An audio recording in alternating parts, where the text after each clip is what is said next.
Hey, girl. The things we endure for love. Oh, that wasn't love, and it was endurance. Oof. I don't even remember how it ended because it didn't end well. I can't imagine why. Didn't start off on the right foot, so I or didn't. third leg, either one. God Almighty, it was.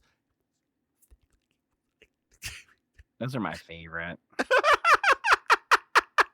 What you even gonna do with that? If anything, I want. What you gonna do? What you gonna do with a butternut squash? Actually, more of a spaghetti Make some squash. soup, girl. Make some soup. Like a spaghetti squash. God. Shred that baby so it's easier to digest. Christ. Hey, dear listeners, how are you? Oh God, we need to apologize. We do, because we missed last week due to personal things, and then they took away Ally McBeal, and we were fretting, and then we were like, this is just not going to work. It was a sign from above and below. then Maim saw one of our dear friends from somebody who I met from work who became one of our dear friends, happened to be down in Florida. And that was so nice. Wasn't it? It was really nice to see him. Yeah, he's good people. He's good people. He's like one of the best people I've ever known in my life. Without question. So here's the thing, dear listeners. Maim thinks that about a lot of people.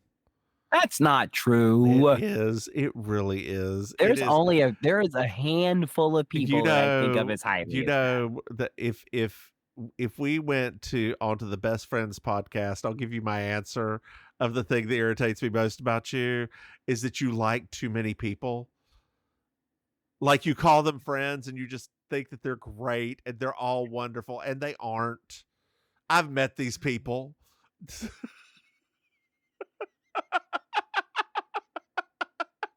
Like, I remember back in high school, some of the people you called, they're my friends. They're great. Girl, do you know what they say about you behind your back? Have you seen these people? No, they are not good people. Whatever. Here we are.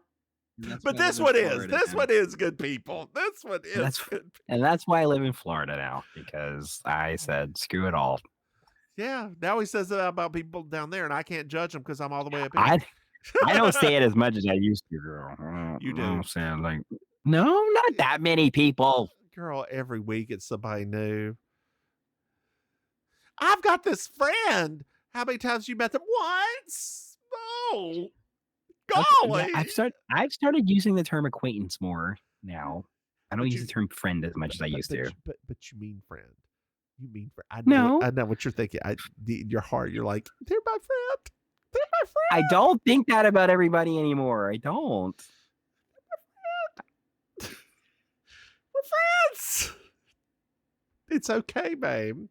It's okay to be wrong in this world. Girl, I think we may have just solved. Dear listeners, in previous podcasts, we were trying to figure out why Maim is such a prude. And I think I think we may have just solved it. Because you can't be friends if you're just doing the effing. Like there's if you're just going at it for the effing. So is it that's why I give everybody the term friend? Yeah, because no, I think that's why you had issues with finding people to do that with, because they were like, oh, they're my friend. No, girl, somebody gonna put something in an orifice, and you just ain't ever gonna talk to them again. It's fine. It don't matter if you have connection if you're just trying to fuck. Or a friends. I had one of those for a long time. I know, girl. Oh no, that was actual friend that we were. I had other ones for a long time. Oh, once again, I know, girl. I know half of the triangle knows. No, they don't know. Nobody knows what I did.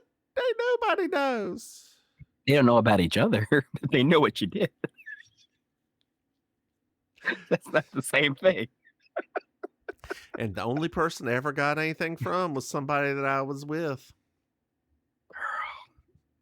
Ain't it the way? Ain't it the way? It's always the one that's closest to you.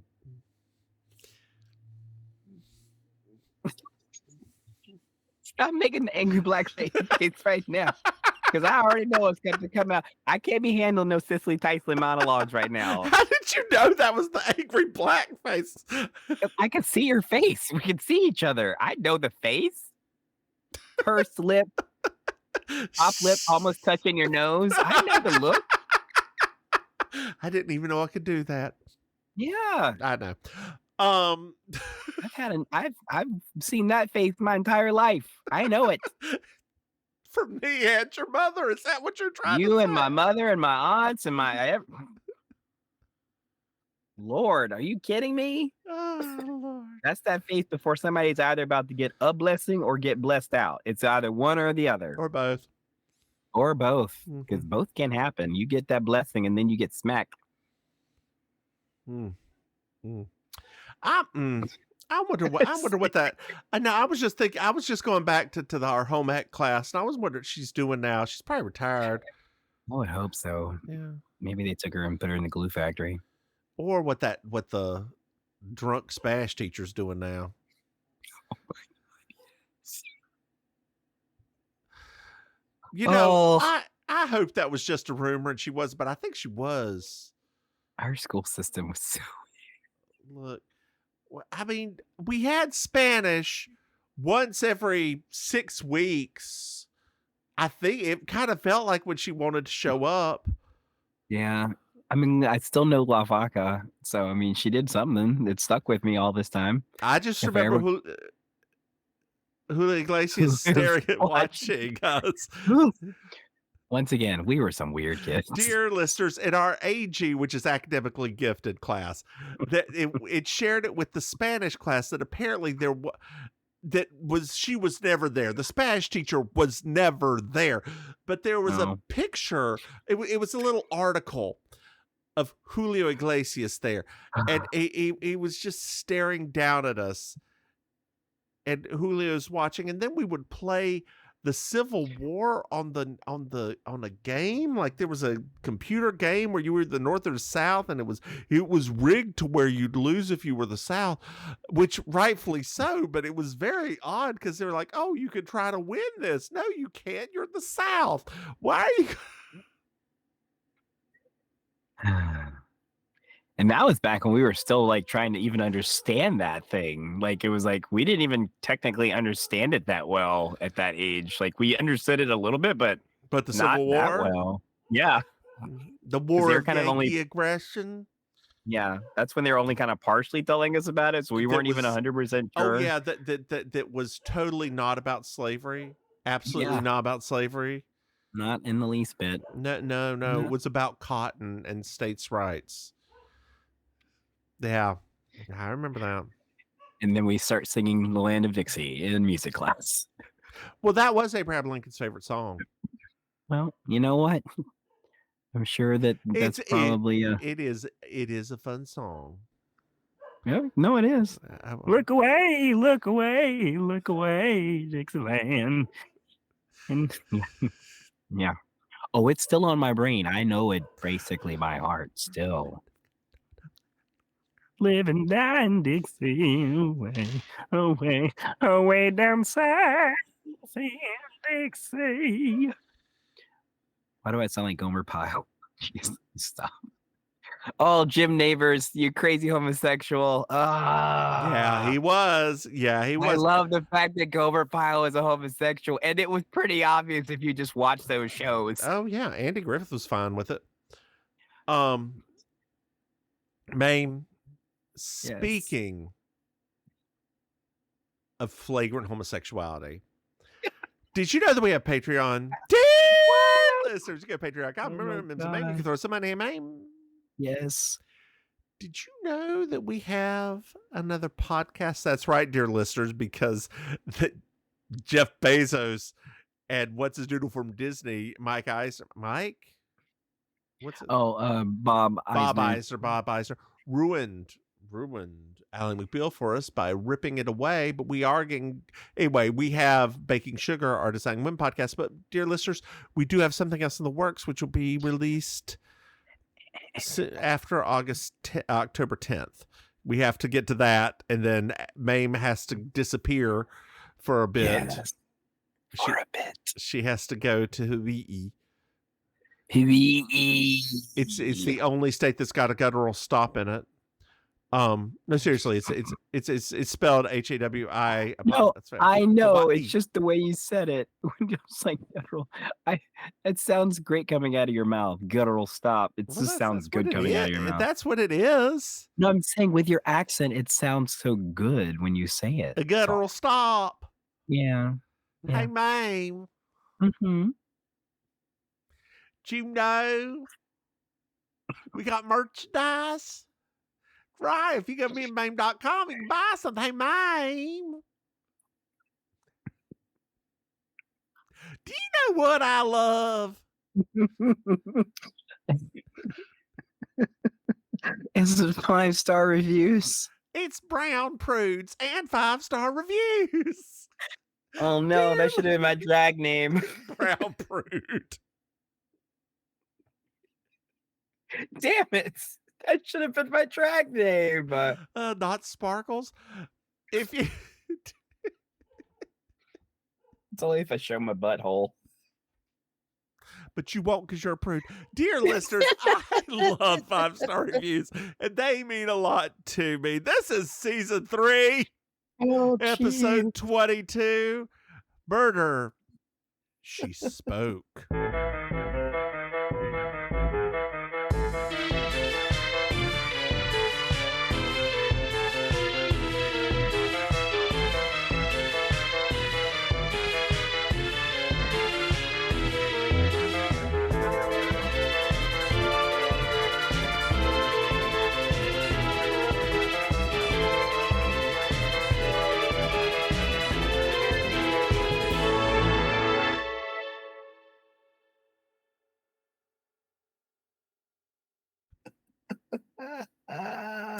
Oh, man, we made to the end of season 3. I can't believe it. I know, we've only got 14 more seasons left. Oh, man, those are going to be our retirement year episodes are going to be great. Then they'll somehow release more. You did hear they are looking at rebooting it. Are they? Yes, that's a real thing that they were talking. Like, I had 2 different people tag me on posts on Facebook where they were talking about bringing it back. Because they're also bringing back Matlock as well. I know they were bringing back Matlock, but was this from your friends? Nope, just some people I know. Okay.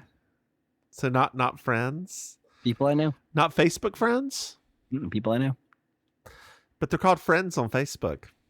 I can't help what Zuckerberg calls them. So we're at the studio. And lo and behold, the devil went down to Georgia because Charlie Daniels is the star of this episode. What? He was looking for a stole to steal. He was in a bind. He's way behind. He's willing to make a deal. With Jessica Fletcher. And I don't know if you noticed while the band's going on.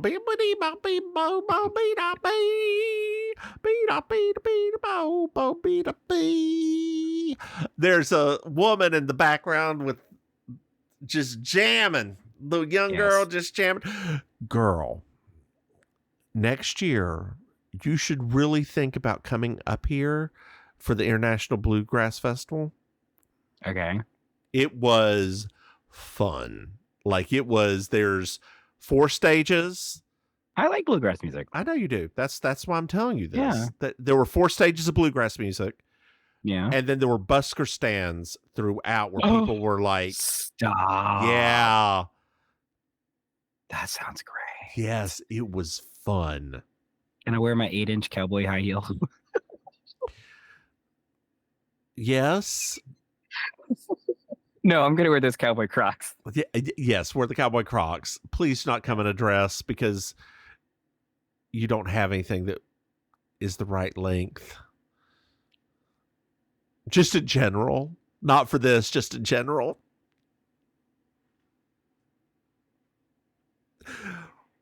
Bam!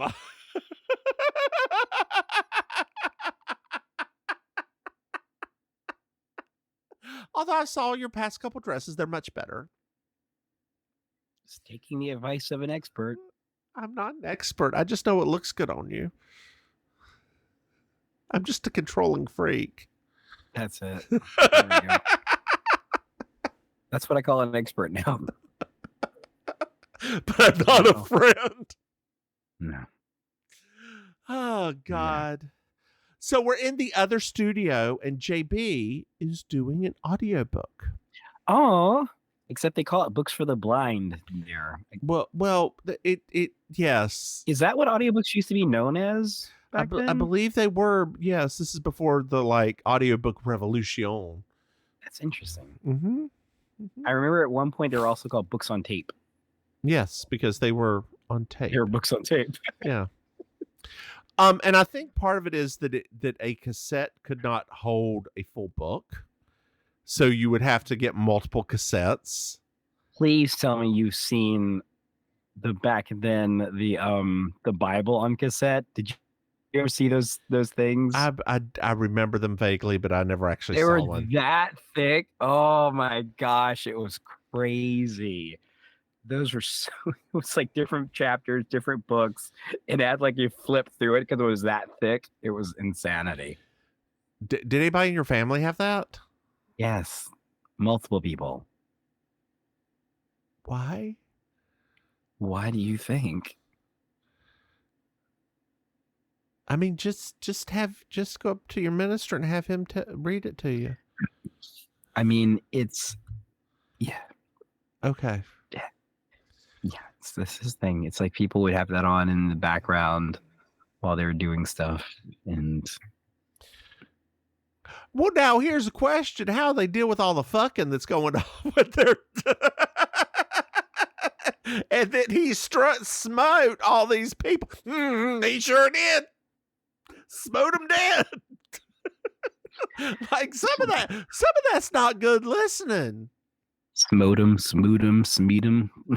And then the whore on the beast is coming. Well, yeah, but she is. A whore on the beast.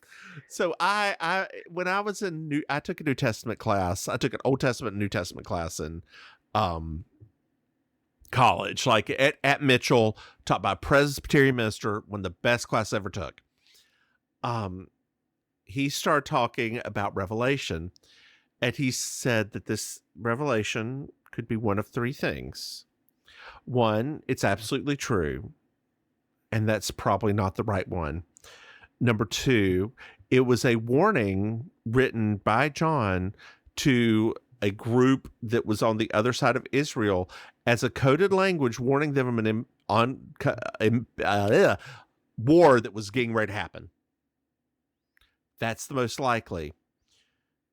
Third, which is also very probable, John was high as a kite and just sort of writing stuff down. And what about fourth? Aliens. Oh, aliens. No. And it probably wasn't even written by John the Baptist. So there's that too. So there's all those. I believe Revelation only made in the Bible by vote. Things people don't realize that the Bible was voted on. I know that. I watched a whole thing about all of that stuff, and still to this day, I'm just like, wow. Yeah. This is literally running entire lives of our world. Yep. Sure is. And it's and if it's fine, it's fine if a person knows all of this other background behind it, and they still choose that. But the fact is that the majority of people don't. So. Right. Oh goodness. I do like that idea though, of him just being high off his ass. Yeah. That would be so cool. Yeah, he could have been.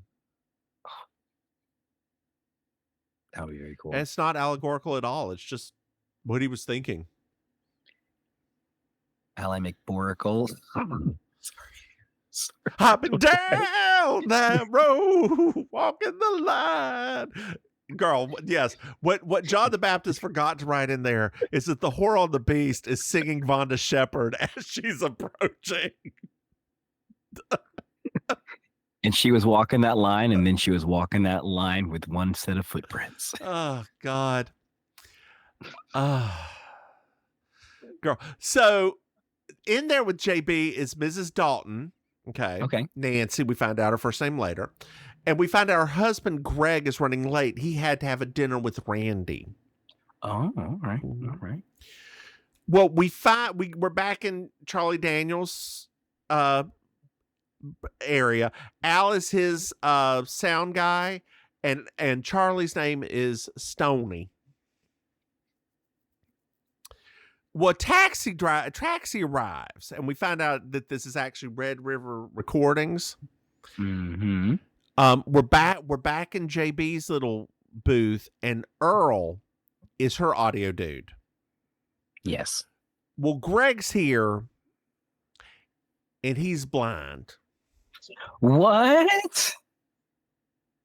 And he's also that guy. He is that guy. This is the first time I've ever seen this guy play a character that wasn't the bad guy. Yeah. Like, I can't recall another role ever that he's done where he was just a normal guy. Well, we're back at the front of the office, and Cheryl with her hair and jean jacket, jean skirt, and like jean skirt. I'm gonna say this right now. Blue stockings and pink ass heels. Yes, ma'am. This show was trying to gaslight us into making us think that this woman was sexy. They did everything they could to make us feel like this was a hot woman, and this lady was not hot. Like, now here's the thing: she was probably Southern. Their idea of a Southern secretary being hot. But the guy was looking at her like, "Oh yeah." I'm like, what is happening right now? Literally, this is not a. This lady looks a hot mess. Well, we find out that his wife Margaret called. This is Randy, by the way. His wife Margaret called. Stoney called. Mr. Anglin left a check. Oh God, all these people are calling. Mm-hmm. And he's like, okay, well, you can go on home. And she just turns around and says, "Good night, sir," and prances off with that gill of a hair just floating beside, like fish out of water. Outfit, everything about that was everything. What are you? How dare you, madam? Her outfit was spectacular. Spectacular in like the worst possible way. You know what? As a drag queen, you should respect game. Oh, girl. I didn't say I didn't like her outfit. I said that her outfit was terrible. Those are not the same thing to me. Those aren't the same thing at all, because I see lots of things that are terrible and I want them immediately in my life.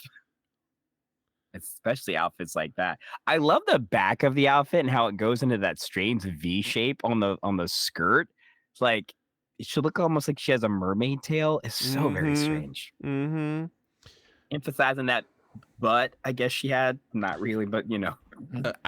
My dermatologist just messaged me. I have my dermatologicals appointment on Tuesday. Oh, I need to go to a dermatologist actually soon. You're supposed to go every year, Maim. Am I? Yeah. Why? Because you're at that age. I didn't know that was a thing. Yes, ma'am, it is. All I knew about was like the 45-year-old prostate exams. Yes, girl. You should, like, after 40, you should go. It's more critical for fair-skinned people, but it's still. Well, I'll do that. Yeah. I got a mole I got to get removed. It's in a weird spot. Yeah, and like it's or skin tag. I can't ever tell the difference. What's the difference between those two things? Skin tag looks like skin. I mean, I know that sounds silly, but that's what it is. There's no discoloration. It just looks like a little piece of skin that's flopping up. That's what it is. Yeah, skin tag. Yeah. But yeah, it dear listeners, highly suggest you go to the dermatologist every year, starting around 40-ish. It's typically free with insurance. And that's us now. We're in our 40s. It's a preventative, right? So the exam takes 5 minutes. Okay.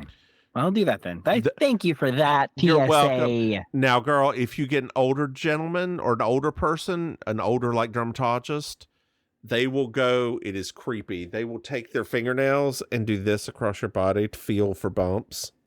Oh. I found a younger woman who does not. She just looks around with the little jewel. See, that's how my primary doctor has one of those. Yeah. So it only does it if like I point out to because I do get like moles and stuff like that. Like he only does it for if I'm like, hey, I got a new mole. He's like, let me look at it. Yeah. So yeah. Like, it's fine. No, dermatologists go and look at everything. Basically, they're looking to make sure that the bumps on your body all look the same. It's super cool. Like because some people, my first dermatologist, the creepy guy with the fingers, he was like, yeah, some people have these weird yellow triangles that are raised that people would think are cancer because they're off shaped and they're yellow. But he was like, some people just have those. It's not cancer. Just what they have. Yellow triangles? Yeah. Like patches that are like triangular and yellow and kind of crusty. That's so interesting. Yeah. I have no idea what it is. I did not look it up because I did not want to see pictures of it. No, it's actually, no, now you say that. I mean, I don't have a thing like that, but like now you say that, like, oh, that is true. Like, I guess sometimes there are some weird skin things that you don't think about. Mm-hmm. Like you see them on people and you're like, oh, like, what is that? Like, not like you're grossed out by it, but it just looks unusual, but it doesn't necessarily. Yeah. Hmm. So we're in the control room. Mm-hmm. And the young girls were in Charlie Daniels' control room, Stoney. And his little girl is named Sal. Hi, Sal. Yeah, it's Sal. Well, Randy goes in the control room and Stoney needs to go talk to him. Oh. And Stoney has a counterfeit tape that was on sale at a flea market.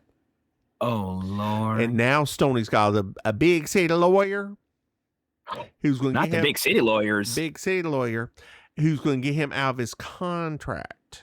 Oh, no. You think he's from Nashville, probably? Probably one of them Nashville lawyers. Yeah. Well, Stoney leaves, and they're both looking at JB on the video that's from the other control room, and we find out that Randy has canceled the Books for the Blind. Oh, no. Yeah.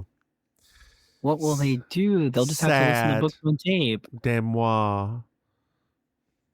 But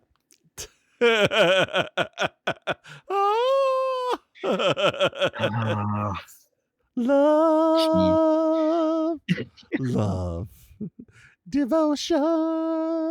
Don't make me go listen to that after this. Devotion. You know it's going to happen now.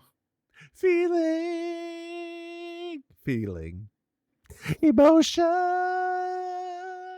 emotion. Oh, boy. And then there was that racist song that was on Pure Moods. Hi, yeah. At least I always thought it was racist. I could be wrong. I mean, you're usually not, but I don't think it was done by somebody brown. I'm just. Yeah. Anyway, it's Johnny Depp. You know, he's. I'm sorry. It's Rachel Dolezal. I mean, he basically pulled a Rachel Dolezal a few years ago when he started claiming to be like Native American, and then he went from like claiming to be Native American to claiming that a Native American tribe basically declared him Native American just because when he was playing Tonto, he was like, well, actually, a tribe said that I was Native American, so I can play this character with darkened skin. The good old days, just a few years ago.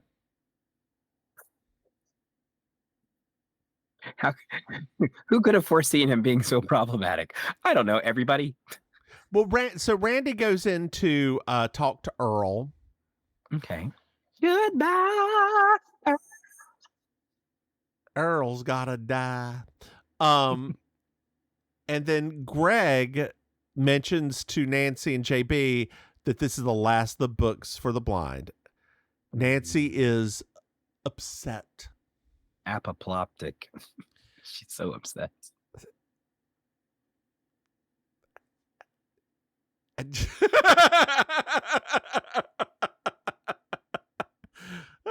So now we're in Randy's office, and Margaret's here.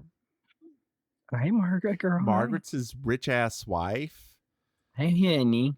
And I couldn't tell if she was older or the same age as him. I think she's supposed to be older, but if you look at their faces, they are the same age.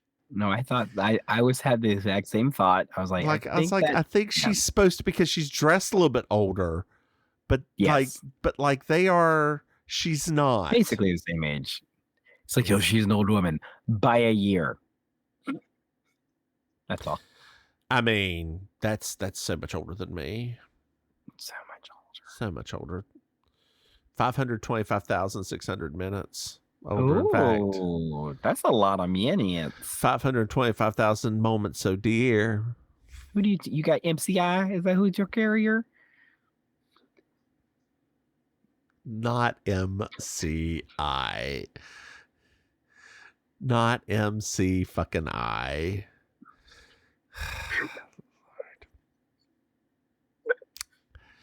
Dear listeners, before there was AT&T, MCI, and Sprint.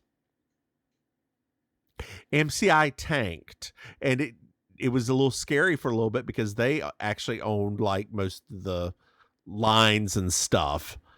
Yeah. They had great commercials. But then T-Mobile showed up. Who's in the T-Mobile commercials now? Oh, I don't know. I don't think anybody big. It wasn't like when they first arrived and it was Catherine Zeta-Jones. No, I remember that. It's like, wow. How did you guys get Isn't it Zeta, not Zeta? That Catherine Zeta-Jones? They always, every time I ever seen somebody pronounce it, it's Zeta. I've always heard it pronounced Zeta. Really? Yeah. Yeah. Hmm. Are you watching British people pronounce it? Probably. So Margaret and Randy kiss like this. It's gross. It's so gross when they kiss. And she drops her purse. Oh, I dropped my purse. Oh, there's that diaphragm. So we're back in JB's studio, and Greg has to leave to take a pill. And we're back in Stoney's studio, and they're listening to their recording. An old car pulls up outside, like this is all happening at the same time. An old car pulls up outside, and a man in a cowboy hat gets out. And Maim, yes, the lights go out. Oh. There's a lot of back and forth of trying to find JB. Nancy's talking to JB. She's like, you just stay here. I know my way around. I'm going to go find thing. Cowboy hat comes in. It's like, where are the damn lights? And lights cut back on, Maim. Oh. It's like Clue. Oh, no. I'm going to have to go watch that now, too. Al calls Randy on the telephone machine. He's been hurt. Oh, geez. What? Then there's a scream. Sal finds Randy stabbed in the dark, in the back. That's frightening. But is it a murder? Is he dead? No, he's still alive. Oh, wow. That's a first on here. He's still alive. So it's a little bit later on, and the police arrive, and we meet Lieutenant Faraday, who is, if you ever watch Special Crimes or The Closer, he's that guy. Academy. I'd never watched Police Academy, so I didn't know he was on that. That's where he first got famous. Oh, not here? He's literally the villain of Police Academy. Okay. In every movie, like the first 4 movies, he is the villain in each Police Academy. Girl, there's like 9 of them, so you can't say every movie. There's 7. He was only in the first 4. Okay, so not every movie. You just lied to our dear listeners. You need to I apologize. said the first 4. You said no, you said in every movie. Then you said in the first 4. So I'm gonna need you to apologize to our dear listeners for lying to them. I'm sorry, dear listeners, for being dishonest and then correcting my dishonesty with honesty. I'm sorry. Yeah, that's right. That's right. You are wrong.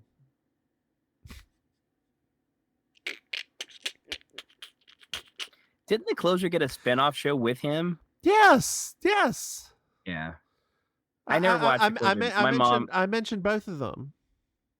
Yeah, my mom, she was a big fan of The Closer. That's how I knew he was on there, because she's like, the guy from Police Academy's on there. You'd like it. I was like, okay. You would like The Closer. Isn't that Kira Sedgwick? Yes, and her purse. What? She has a purse full of shit. She drops it on the table. She starts pulling stuff out while she's talking to criminals, trying to figure out what's going on. Oh, is she a Southern woman? Of course she is.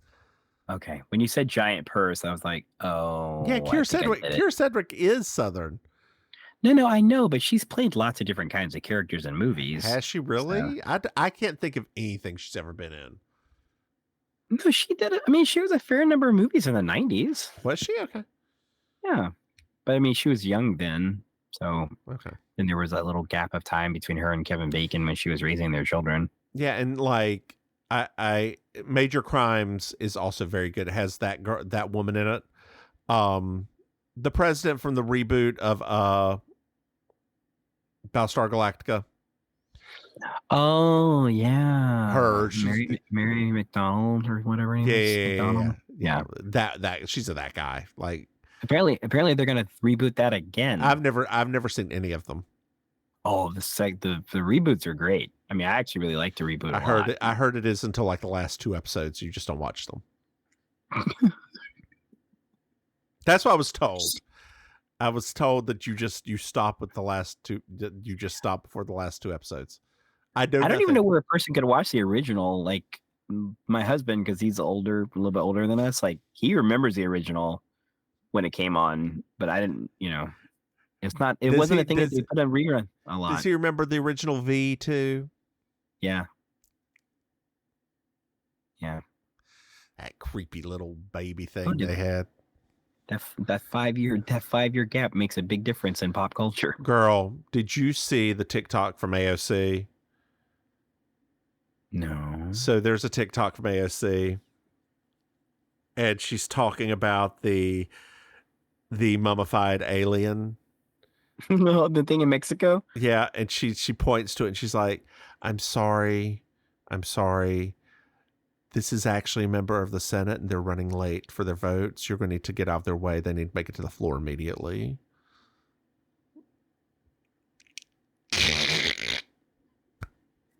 That's so beautiful.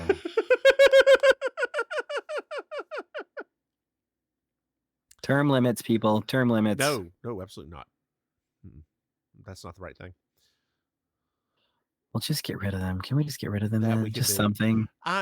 It's complicated, right? It's complicated because you have. It is because in the Senate you have to have some longevity, because if you don't, you're just constantly running for re-election, right? That's part of what's wrong with the House. That's part of what's wrong with the presidency. They are constantly running for re-election. The right thing is probably parliamentary democracy. That's probably what works the best, but that's never happening here. No, it is not. Good so Lord. Randy's taken to an ambulance and the Lieutenant Faraday's like, stay with me, tell me something. Stabbed, dark. Mom. Get well, Randy. Get well, buddy. We got you. We're praying for you. We're praying for you. We're inside. And the lieutenant's like, it's one of y'all. You're all gonna have to like get patted down, and then then we can talk about you leaving.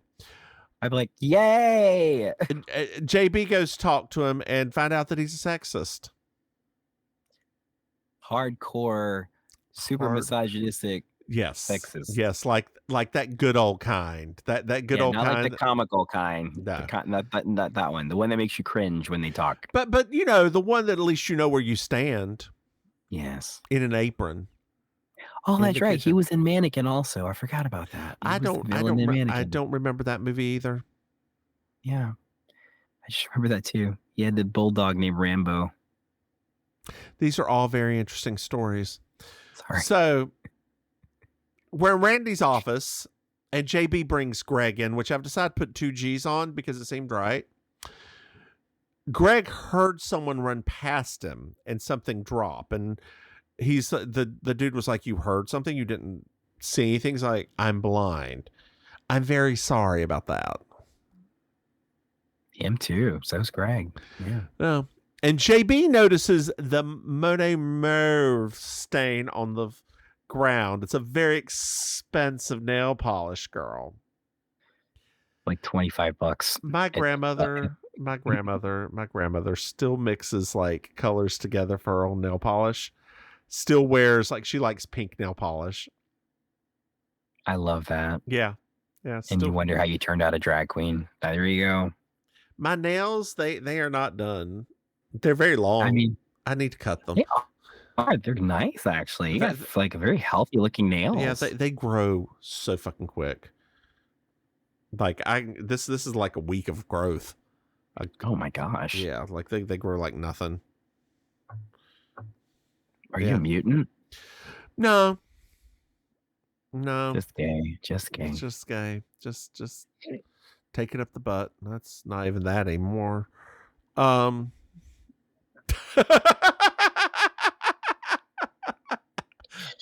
That general just ruined me. No. In so many ways.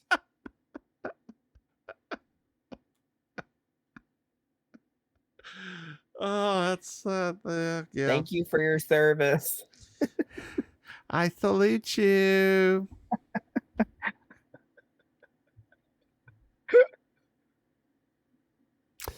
Oh, so many wrong things just happened. Oh. So there's a phone call. Randy's dead. Oh no! What we were praying for. We had every cassette of the Bible in playing at the same time. We called the minister up, everything at the First Baptist down the street. Like, man, that's not supposed to happen. Did I ever tell you about the prayer circle that called me one time? They were like, "Hi, this is Beulah Level Baptist Church. And it was a recording. And we are wondering if you are interested in join our prayer circle. Please press 1 to donate $100 to join our prayer circle." You got robocalled by a prayer circle? Yes, at work. It's like that gives a new meaning to that song, Jesus on the Main Line. So apparently, one of our friends, it's a mutual friend.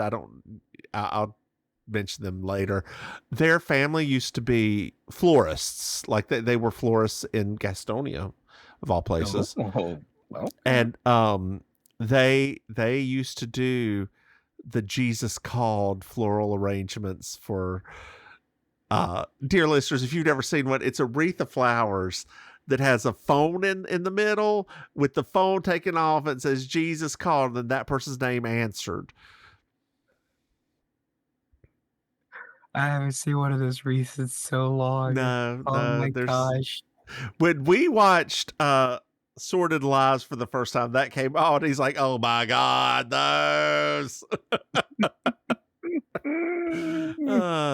That movie is bad, real bad in some parts and real funny in others. Yeah, it is. Anything that has Beth Grant in it's great. Anything that's got and Delta Burke, but anything that involves what's his doodle? The gay son, first of all, and Brother Boy in the unfortunately it's so boring.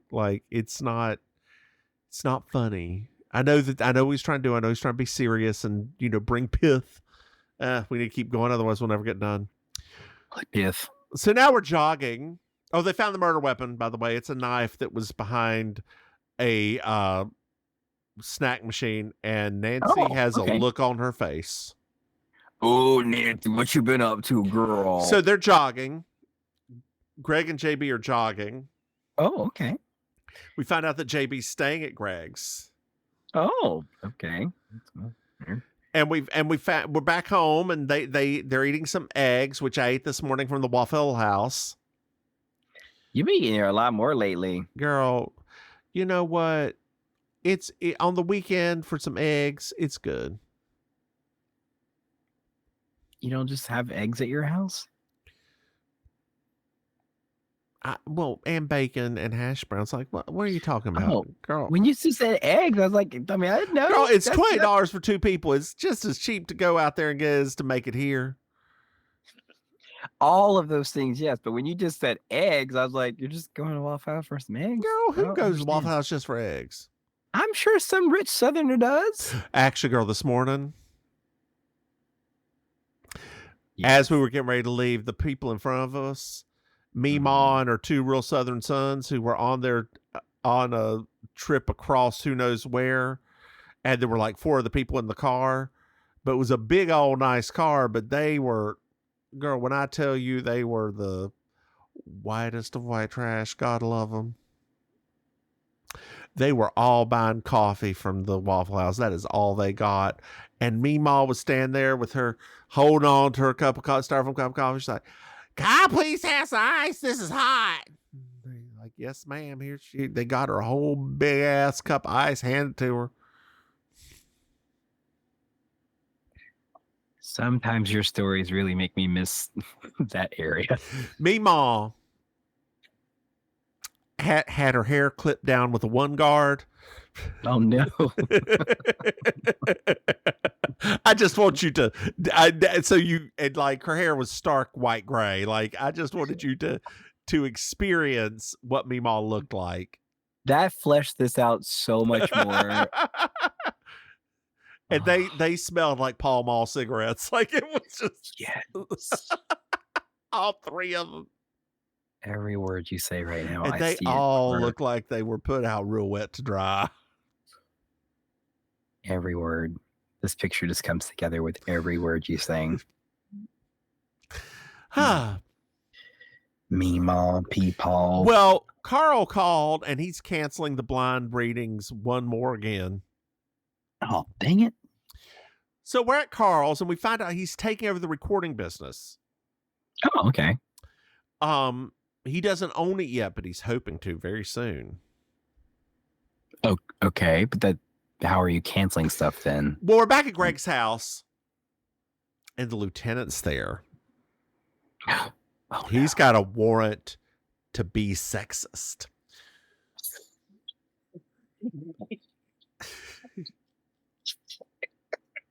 Did you like that? Perfect. That was perfect. Well, Nancy freaks out, but then's like, "Okay, fine, I'll go make us some coffee." And JB goes to find her, and she's throwing knives in the dryer. And she's like, JB's like, "He's going to open up the dryer and find these. This looks even worse, you dumb bitch." And are these the knives that were used in the stabbing? We come to find out that they were from a barbecue earlier this week, and that somebody stole one. One is missing.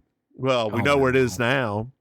Yep. Well, the lieutenants bring Greg in, and we also find out that last night Randy and Greg had a fight. Oh no! Because he was ending the books for the blind. We also find out that Randy blinded Greg in a car accident.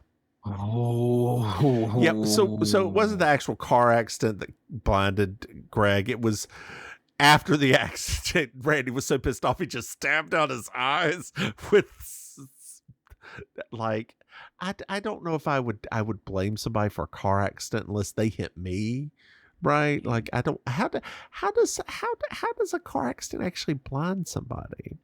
Maybe glass. That could be it. Oh God, yeah. Glass in the eyes, and they can't save the eyes. Yeah. Or maybe severed retina or fire or something. Okay, no, it wouldn't be fire. Yeah. They cut his head off, and then they had to sew it back on in a precedent-setting 24-hour surgery.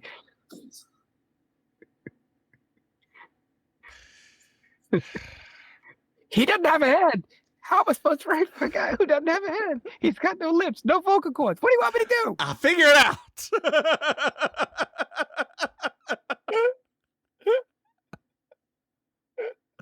Oh, God.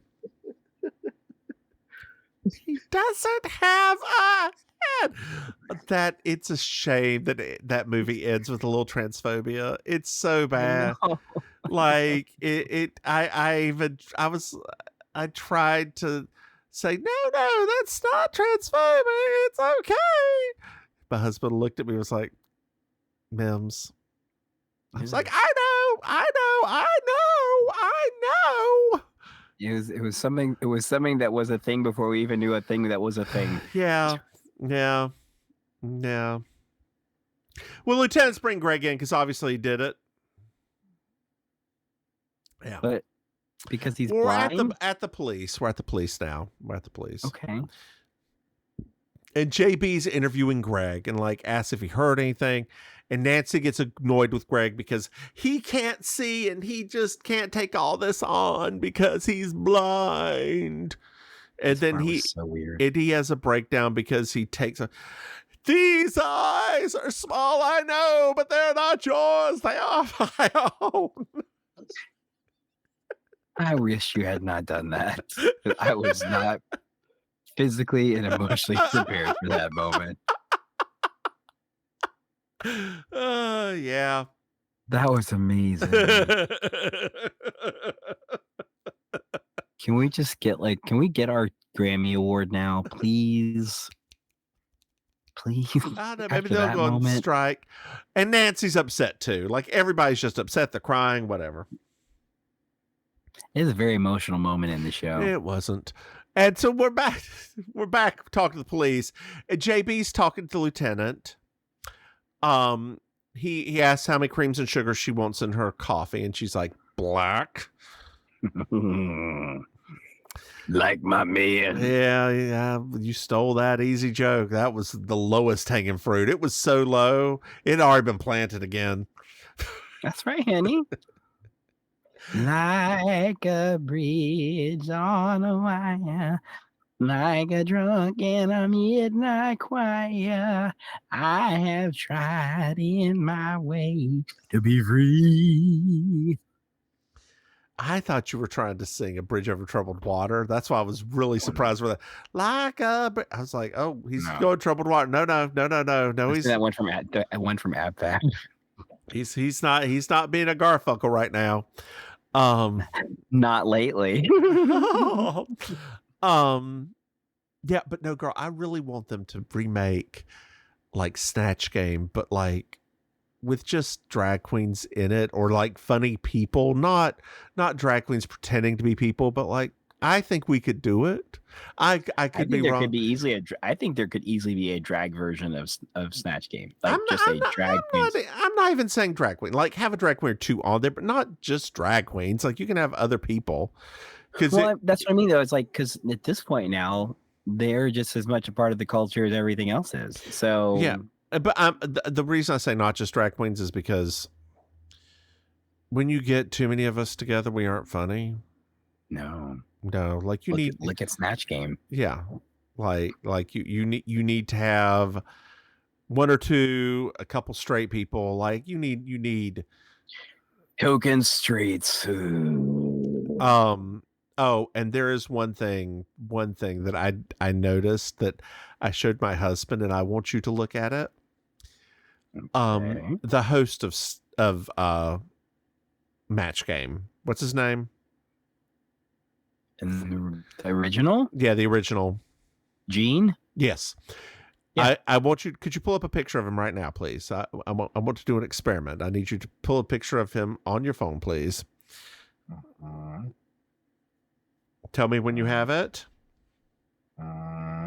Gene Snatch. That looks so weird saying it like that. Okay, so Gene.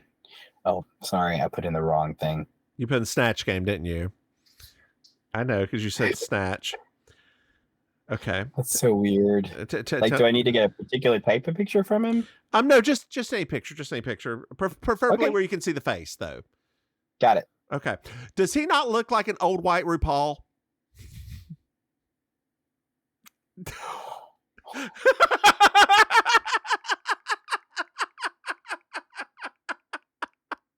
Oh my gosh. Okay. Yes, especially when his hair is shorter. Yeah, and So like he's see tall and lanky, just like RuPaul. Yeah. Like just like oh my gosh. Yeah. I noticed that when he was talking to some of the contestants, like his mannerisms are very much like RuPaul too. Yeah. Like how? Oh my gosh! Yeah. Wait, is this a picture of Gene Rayburn flipping off the camera? Oh my gosh, it is. Yeah. Well, JB tries to convince him to, not unseal the studio, which he's getting ready to do. She tries to convince him to like follow the other leads. He just doesn't listen. She storms the fuck out. So we're at the studio, and JB's the first one there. Okay. Then come in Al and Stoney. JB goes up to Al. Hey, Al, what did you see? What did you hear in the background? I didn't hear nothing. I've got a lot of work to do. Thanks. Goodbye. Oh, okay. So that was it. That was it for him. So JB goes up to Earl and's like, hey, you know a lot about this shit. Could something be causing like power outages that's not the main breaker? And he's like, yeah, we've checked the main breaker multiple times. Nobody's ever touched it. It could be anything. But it's always during the sessions with the blind and when Stoney's here. And Earl mentions that Stoney was irate that evening about the tapes. The tapes again. Well, JB bumps into Sal. And she was just in the bathroom during the blackout, and then right afterwards, she was the first person to find Randy, but she didn't kill him, if you know what I mean. Whoa. Sorry.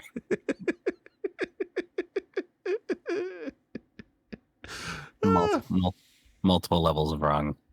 So JB goes to Randy's office, and she's peeking around, sitting in the desk and everything, trying to figure stuff out. And she hears Margaret and Carl talking. So she was in Randy's seat. She gets out, she sits down. It says that she was waiting on Carl. And he's like, yeah, I'll get you your tape before you leave. So JB talks to Margaret, notices she's wearing a very expensive black dress and Monet mauve fingernail polish. Oh no, not Monet Exchange mauve. Isn't that, wait, didn't Monet Exchange change her last name to Monet Hart? Monet Hart? Yeah, isn't that right? Are you thinking about Monique Hart? It's Monique Hart? Yeah. Monet Exchange is still Monet Exchange, I think. Monet Exchange.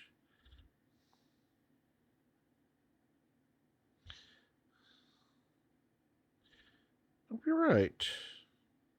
What am I thinking? Monet Exchange. That's Bob's.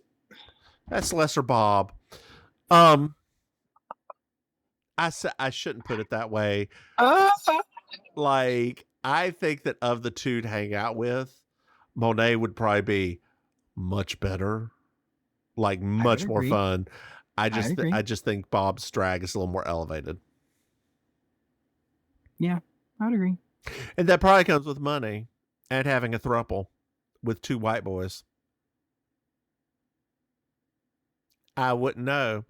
I'm in a relationship with just one white boy. I'm also not black. What? I have been lied to all this time. You lied to me. 38 years? God, we've known each other since we were 2. Oh no, I'm older than 40. Oh no, man.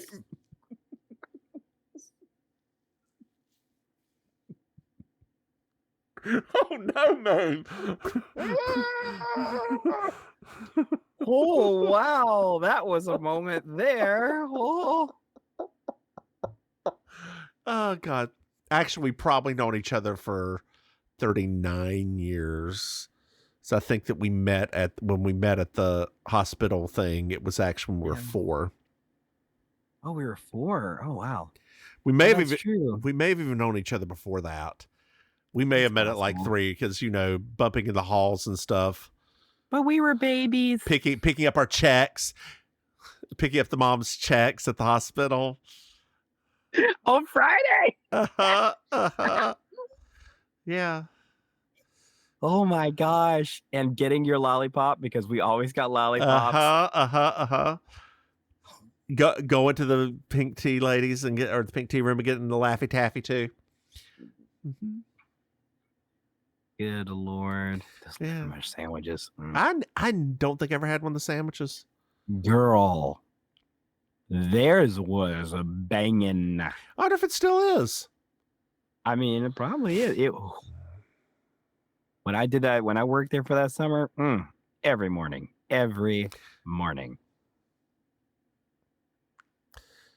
Your feet probably swelled up to the size of oars. I didn't know, girl. I was sitting down the whole time, so Lord. So JB's like, well, why did you lie about not being here that evening? So JB gets into a taxi because she's being escorted out by Carl. And she hears Stoney and Carl fighting. Oh no. And we find out that Sal had been flirting with Carl to get to record her. She was doing the same thing with Randy, and by flirting, I think we mean fucking. Back then, yes. We definitely meant that. Yes. So it's Sunday afternoon television. We definitely meant that. So we're back at Greg's. And JB's talking about the person who was like the killer. She's like, he running. There was no flashlight. How did they do it? How did the killer do it? Greg plays the tape and she's like, oh my goodness, that's my voice. The lieutenant calls and gets like confused and befuddled by the noises coming out. And then I don't know if you noticed, there's a light bulb that goes off in the background behind JB. No, I didn't see that. Yeah, Nancy's changing a light bulb, and as she's screwing it in, it turns on, and JB's like, I know who did it. I know how. I just need to prove it. Oh, how tongue-in-cheek. Yes. Yes. So we're back at the studio, and Al's sitting there in the room, in the audio room. The lights go out. Greg is saying, why did you frame me? Why did you frame me? Why? And the lights come back on and he's like, hey guys, what are you doing here? Well, what's going on?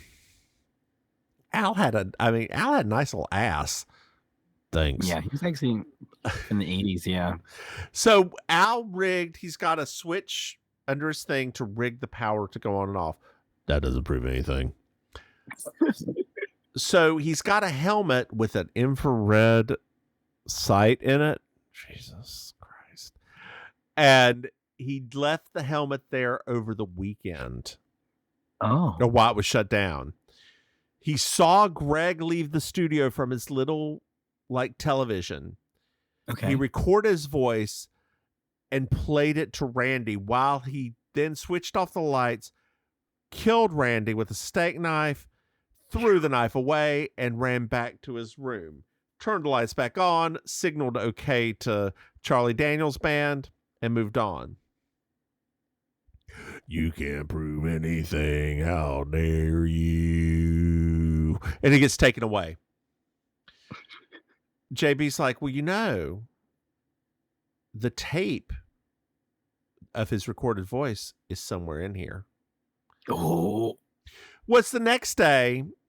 JB's leaving. The lieutenant picks her up. We find out that Al confessed to not only the murder, but also the tapes. And the lieutenant apologizes to her. He will now trust the intuition of women.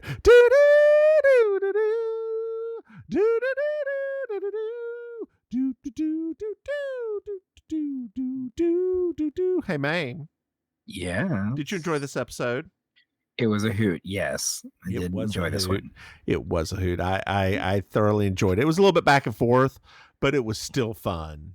It was still fun. It was a little back and forth, but considering that it took place in a very southern environment, it was appropriate. Even though that one character was definitely not southern. No. Well, Maim, like the books. Oh, sorry. Oh, God. I was gonna say the books on tape guy. I wish, although he was fine, I do wish he had been just as southern as the rest of them, because like that was the only thing that for me was like, there's a man in a literal cowboy outfit that pulls up. I'm like, how did this dude find this studio? It doesn't make any sense. So other than that, I loved it. Well, Maim, why don't you tell our dear listeners where they can find you?